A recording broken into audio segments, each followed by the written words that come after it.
see him. You must be able to see him. His hair isn't combed as usual. First of all, his spontaneously getting up and shaking the hand is something which you never see with deeply hypnotized subjects. I've never seen any subject do this spontaneously, because when you shake hand, that's a tactile hallucination which you have to have, and it makes it much more difficult, and people don't volunteer this unless they're asked to do it. Even more striking, though, is what he does when I ask him to describe Dean Brett.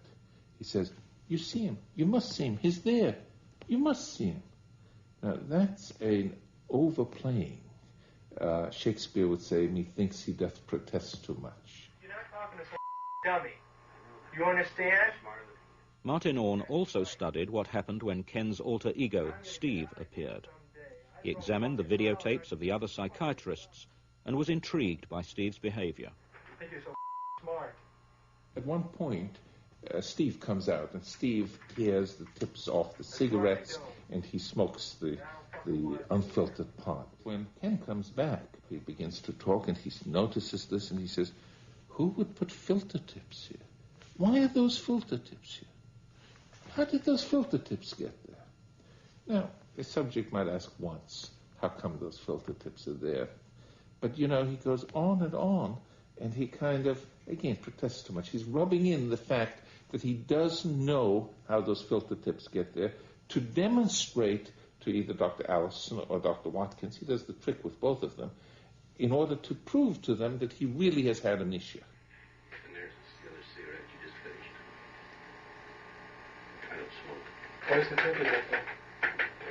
The hand broke it off. Don't you break off filters? No, I can't smoke a non-filter cigarette. Well, what happened here? You smoked without the filter on it? Is that right? That's right. Mm-hmm. I guess somebody around here smokes without a filter. You ever found that before? Yeah. Where and when? At home. Different times, around apartments I've had. Mm-hmm. I thought maybe it broke when I put it into the ashtray and after Doesn't look like that. I don't think so. He does the same thing with Dr. Watkins. He does it with the rosary, for example. The same kind of thing. How did the rosary get here? What's my rosary doing here? Huh? What's my rosary doing on the table? Didn't you put it on the table? No. No, I hid it in my pocket. I thought you put it on the table, huh? No. It's as if he thought that the experts were all kind of thick, and he's got to really rub it in so they should understand it. By the same token, he picks up on cues.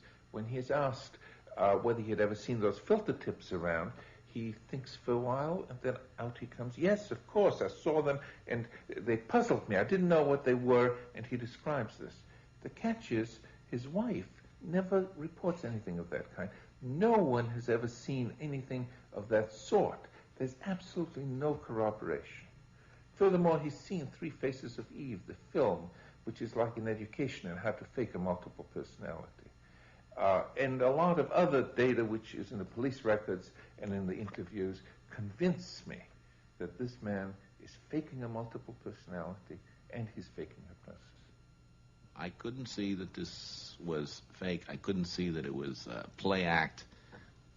And I really couldn't comprehend his reasoning. I was totally baffled.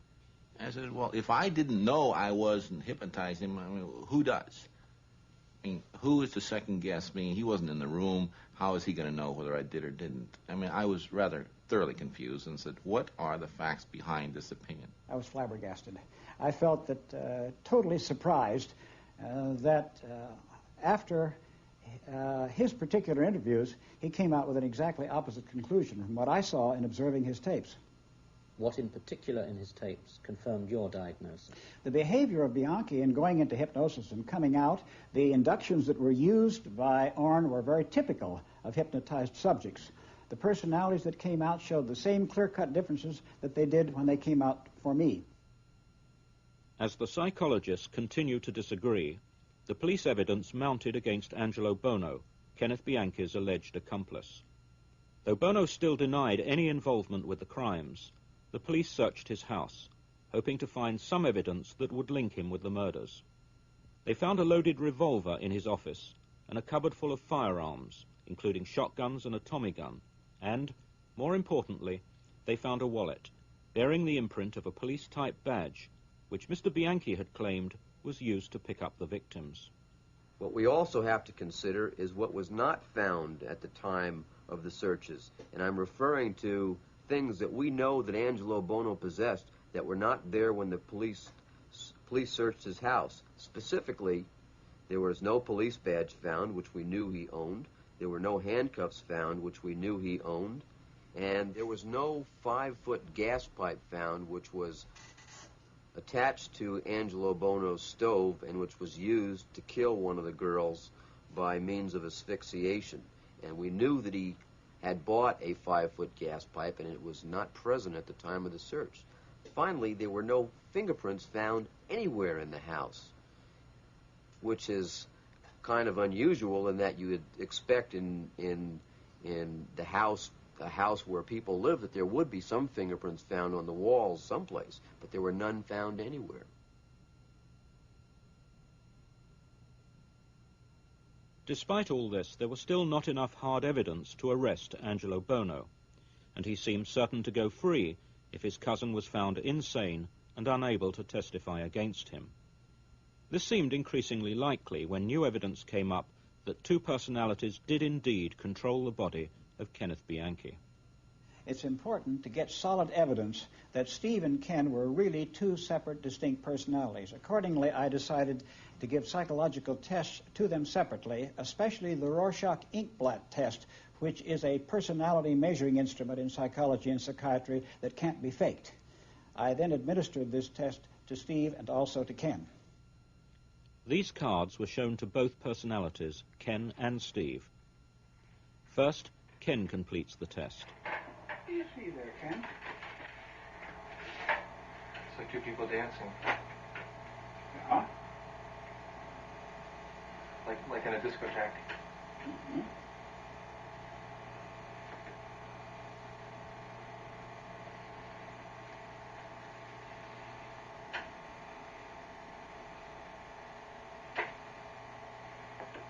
Anything else? Sometimes people see more than one thing.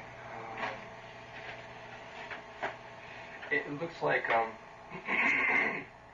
game we used to play when I was a kid. London Bridges, you know where where people stand with their arms crossed and somebody goes down. Yeah. Down the middle. It looks like that. The person here in the middle and the people on each side. Mm-hmm. Mr. Bianchi was looking at images like this. If what he describes makes sense to others, he is probably normal.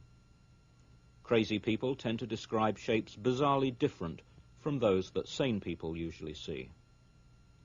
And now Steve. It's like Siamese twins, doesn't it? But it's not. It's two broads getting it on.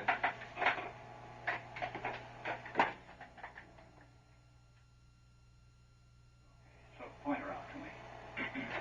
Point what out to you? Well, What did I say this you was? said there were two broads lying side by side. That's right. See the legs? Yeah.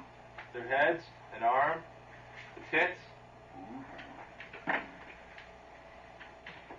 Even though I have taught Rorschach in universities for years, to avoid bias, I wanted an independent interpretation. Accordingly, I sent the responses of Steve and of Ken to Dr. Erica Fromm, professor of psychology at the University of Chicago and herself a well-known authority in both Rorschach and hypnosis.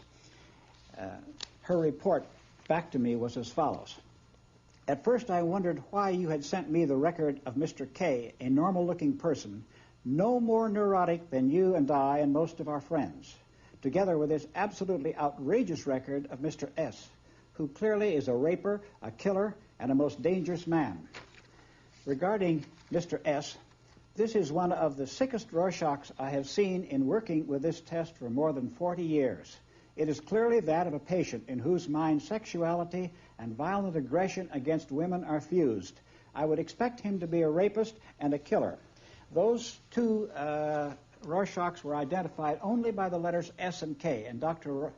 Fromm made that evaluation blind in the sense of not knowing who they represented. So what did you conclude from that? I thought this was a great deal more evidence that we were dealing with two entirely different personalities, since their responses were utterly different from each other, and since this is a test that can't be faked. The Rorschach can certainly be faked. As recently as 1980, a study asked people to fake being paranoid schizophrenics. 72%, almost three-quarters of the people, successfully fooled the experts and were diagnosed as paranoid schizophrenics. In fact, there were more people diagnosed as paranoid schizophrenics who were faking than the people who actually have the disease. Because the Rorschach can be faked, it was particularly important to get somebody outstanding to evaluate whether or not these two records represented two different separate personalities, or whether they were one individual playing very good and playing very bad. And for this, I chose the outstanding expert on the analysis of blind Rorschachs, Dr. Margaret Singer, professor of psychology at the University of California in Berkeley. I studied the records and concluded that the man was faking a multiple personality. When he was being Ken, he was polite. He gave a response like two people dancing, and that fit the shape of the blot very well. And when he was being Steve, his answers were merely couched in the language of the street and were sexual responses, but they also fit the shapes of the blots very well. And people who are truly crazy don't have that kind of sensible fit that he had both as Ken and as Steve. And it was also the record of someone trying to fake crazy, because he was so exaggerating the street language and style of talking to the tester that if he truly were the kind of person that showed on the surface or at face value, he would be locked up in a cage rather than within a multiple personality, so that I felt he was faking both multiple personality and trying to fake crazy. How did Mr. Bianchi's lawyer respond to these conclusions? Well, Dr. Arnn was hired by the prosecuting attorney, so we expected that he would come back with the conclusion that Ken was not insane. We were dismayed, though, that he didn't set up a diagnosis of his own that took into account the childhood psychiatric records. And we were frankly surprised when he said that Ken was faking hypnosis. Ken had been examined by 6 court-appointed psychiatrists, 2 other psychiatrists, and 3 psychologists, and only the 2 appointed by the prosecuting attorney said he was faking. For the defense, this letter was a last and most important piece of evidence. It was found in Mr. Bianchi's clothing before his arrest and was signed Thomas Stephen Walker. Was this signature new evidence for the independent existence of Steve?